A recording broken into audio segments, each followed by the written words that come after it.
Hello friends, welcome back. तो चलिए इस चैप्टर 32 चैप्टर में हम पढ़ेंगे council of ministers in state government के बारे में। एक्चुअली ये चैप्टर कुछ नया इसमें इंफॉर्मेशन नहीं है। इसमें जो भी चीज़ें हैं ये हम पढ़ चुके हैं गवर्नर और सीएम वाले जो चैप्टर थे उसमें। ठीक है, तो उन्हीं सब चीज़ों को थोड़ा सा यहाँ पर आपको रिपीटेशन देखने को मिलेगा। तो जैसे कि पार्ट 6 के कॉन्स्टिट्यूशन के पार्ट 6 में और आर्टिकल 152 से लेकर 237 में आपको स्टेट गवर्नमेंट के बारे में बताया गया है, जिसमें article 163 and 164 council of ministers से डील करते हैं। 163 को हम पढ़ चुके हैं गवर्नर और सीएम वाले चैप्टर में, जिसमें काउंसिल ऑफ मिनिस्टर्स होंगे to aid and advice governor. तो इस आर्टिकल में कहा गया है कि एक काउंसिल ऑफ मिनिस्टर्स होंगे जिसके हेड सीएम होंगे, जो एड एंड एडवाइस करेंगे गवर्नर को उसको काम करने के लिए। ठीक है, साथ ही साथ इसमें यह भी कहा गया कि if any question arises whether any matter is not a matter as respect with governor is or by under this constitution required to act in his description. तो ये उन्हीं मामले में ये एडवाइस देंगे काउंसिल ऑफ मिनिस्टर जो governor के लिए डिस्क्रिप्शन वाले मामले नहीं है, यानी कि ऐसे मामले जिसमें गवर्नर अपने स्वेच्छा से अपने मन से डिसीजन नहीं ले सकता है। ठीक है, तो उसी केसेस में काउंसिल ऑफ मिनिस्टर्स जो होंगे एडवाइस दे सकते हैं। लेकिन जिस केसेस में डिस्क्रिप्शन के साथ गवर्नर यहाँ पर डिसीजन ले सकता है, वैसे केसेस में गवर्नर का जो डिसीजन होगा वही फाइनल होगा।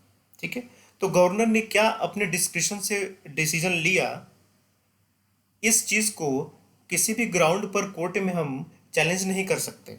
ठीक है, जो डिसीजन गवर्नर लेता है डिस्क्रिप्शन से, उसे कोर्ट में चैलेंज नहीं किया जा सकता कि वो गलत है, ये सजा गलत है, ये सही है। अगर गलत है तो गवर्नर को सज़ा मिलनी चाहिए, इस तरीके से कोर्ट में हम नहीं कर सकते। ये बात चीज़ें हैं कि यहाँ पर जुडिशियल रिव्यू हो सकती है, लेकिन जुडिशियल रिव्यू में इसका मतलब ये नहीं है कि गवर्नर को यहाँ पर सज़ा हो जाएगी।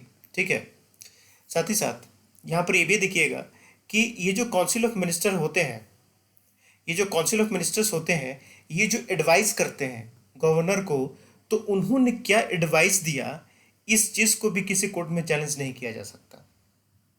ठीक है, तो ये भी आप याद रखिए 163 के अंदर में। 164 में अदर मिनिस्टर और कुछ अदर प्रोविजंस आपको देखने को मिलेंगे। जैसे कि हमें ये पता है कि चीफ मिनिस्टर को अपॉइंट कौन करता है, गवर्नर करता है, और जो अदर मिनिस्टर्स होते हैं चीफ मिनिस्टर के अलावे, उनको भी अपॉइंट करता है गवर्नर, लेकिन on the advice of chief minister. और ये जो मिनिस्टर्स होते हैं shall hold their office during the pleasure of governor. Governor का जब तक मन होगा तब तक ये अपने ऑफिस पर रहेंगे। कौन? काउंसिल ऑफ मिनिस्टर, यानी कि मिनिस्टर्स, ये अदर जो मिनिस्टर्स होंगे वो। तो यहाँ पर हमने इंडिविजुअल रिस्पॉन्सिबिलिटी के बारे में भी पढ़ा था कि इंडिविजुअल रिस्पॉन्सिबिलिटी जो होती है इन मेंबर्स की, किसके लिए होती है? जो स्टेट लेजिस्लेशन होता, सॉरी, गवर्नर के लिए होगी, और वहीं जो कलेक्टिव रिस्पॉन्सिबिलिटी होती है वो आपको स्टेट लेजिस्लेशन के लिए होगा। ठीक है, अब यहाँ पर हमारे जो ओरिजिनल कॉन्स्टिट्यूशन थे वहाँ पर ये भी प्रोविज़न था कि जो बिहार, एमपी, उड़ीसा जैसे स्टेट है, यहाँ पर एक मिनिस्टर जो होगा वो ट्राइबल अफेयर्स के लिए भी अपॉइंट किया जाएगा, जो एससी और बाकी जो बैकवर्ड क्लास है उनके वेलफेयर के लिए काम करेगा। ठीक है, टोटल स्ट्रेंथ की बात करें तो यानी कि काउंसिल ऑफ मिनिस्टर, तो टोटल मिनिस्टर्स इंक्लूडिंग सीएम जो होंगे ये पूरी लेजिस्लेटिव असेंबली के 15% होंगे, 15% से ज़्यादा नहीं होंगे। ठीक है, यानी कि आपके काउंसिल ऑफ मिनिस्टर में कितने मिनिस्टर्स होंगे including CM? 15% of legislative assembly. Actually ये मैक्सिमम है, मैक्सिमम 50%, यानी कि 50% से ज़्यादा नहीं हो सकता। जितनी आपकी लेजिस्लेटिव असेंबली में स्ट्रेंथ है उसके 50% से ज़्यादा नहीं हो सकता, ये उससे कम हो सकता है। ठीक है, लेकिन कम कितना? Not less than 12। ठीक है, 12 से कम नहीं हो सकता और 15% से ज़्यादा नहीं हो सकता। एक्सेप्शन भी है, दिल्ली है, जैसे दिल्ली में 12 नहीं है। ठीक है, यही चीज़ें यहाँ पर लिखी हुई हैं, अमेंडमेंट करके ये चीज़ें लाई गई थी। ठीक है,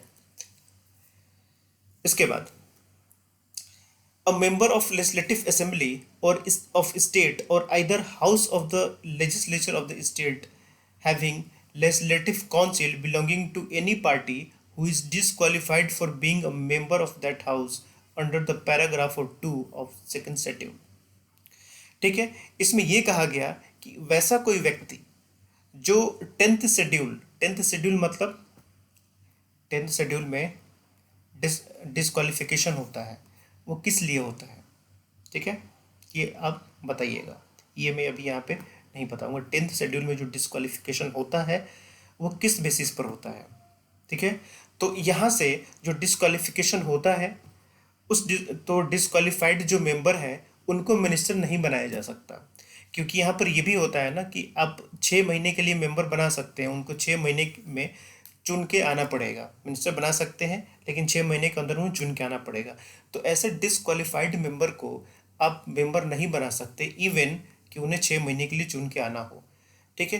तो कब तक उनका डिस्क्वालिफिकेशन है, जब तक वहाँ के प्रेसिडिंग ऑफिसर ने उनको एक टाइम लिमिट दी होगी कि आप इतने टाइम तक आप डिस्क्वालीफाई रहेंगे, या फिर नेक्स्ट इलेक्शन तक आप डिस्क्वालीफाई रहेंगे, ठीक है, या फिर कोर्ट का कोई जजमेंट हो कि आप कितने टाइम तक डिस्क्वालीफाई रहेंगे, ठीक है। जैसे हम बात करते हैं, अभी कर्नाटक इशू था पिछले साल, तो कर्नाटक इशू में यह था कि स्पीकर ने कुछ मेंबर्स को डिस्क्वालीफाई कर दिया था कि आप इलेक्शन भी नहीं लड़ सकते हैं, ठीक है, डिफेक्शन के मामले में। चलिए मैंने बता दिया डिफेक्शन का मामला है 10th शेड्यूल में, ठीक है। तो वहाँ पर सुप्रीम कोर्ट ने कहा कि चलिए ठीक है, आपने डिस्क्वालीफाई कर दिया है लेकिन इलेक्शन भी नहीं लड़ सकती, ये जो आपने बात कही है वो गलत है, ये लोग इलेक्शन लड़ सकते हैं, ऐसा सुप्रीम कोर्ट ने अलाउ कर दिया। तो यहाँ पर जुडिशरी रिव्यू भी कर सकती है इन मामलों को, उसके अकॉर्डिंग जुडिशरी भी अपना दे सकती है, ठीक है। कलेक्टिव रिस्पॉन्सिबिलिटी की बात करें तो हम पढ़ चुके हैं कि जो असेंबली होगी उसके लिए कलेक्टिव रिस्पॉन्सिबिलिटी होगी इनकी, ठीक है। इंडिविजुअल रिस्पॉन्सिबिलिटी इनकी होती है किसके अकॉर्डिंग, गवर्नर के लिए होती है, ठीक है। ये जो मिनिस्टर्स होते हैं ये ओथ लेते हैं किस चीज़ के, oath of office and secrecy, और ओथ किस शेड्यूल में आता है, ओथ 3rd शेड्यूल में आता है, ये सब याद होना चाहिए आपको, ठीक है। कोई भी मिनिस्टर 6 कंसेक्यूटिव मंथ से ज़्यादा के लिए मिनिस्टर नहीं रह सकता अगर वो मेंबर हाउस का नहीं है। तो जैसा मैंने बताया ना कि मैक्सिमम 6 महीने के लिए इलेक्ट हो सकते हैं, 6 महीने के लिए ज़्यादा से नहीं हो सकते अगर वो मेंबर नहीं है तो, ठीक है। सैलरी और अलाउंसेस की बात करें मिनिस्टर की, तो ये डिसाइड कौन करेगा, ये डिसाइड करेगा स्टेट लेजिस्लेचर कि कितनी हमें सैलरी अलाउंस या क्या फैसिलिटीज़ हमें अपने मेंबर को देनी है।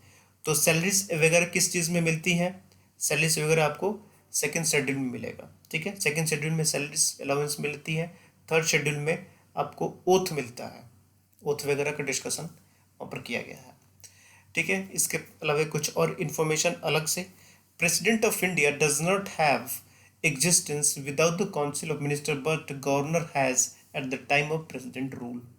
समझे, यहाँ पर यह कहा गया है कि सेंट्रल लेवल पर प्रेसिडेंट जो होगा वो केवल अपने जो काउंसिल ऑफ मिनिस्टर हैं उसके एडवाइस पर ही काम करेगा, डिस्क्रिशन वाले मैटर को छोड़ दें हम तो नॉर्मली, ठीक है।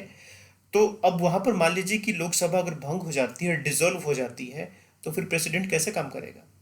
तो वहाँ पर क्या होती है कि जो काउंसिल ऑफ मिनिस्टर्स होते हैं उनको टेम्पररी रखा जाता है, भले लोकसभा डिसॉल्व हो जाए लेकिन फिर भी काउंसिल ऑफ मिनिस्टर टेम्पररी काम करती है प्रेसिडेंट को एडवाइस करने के लिए, ठीक है।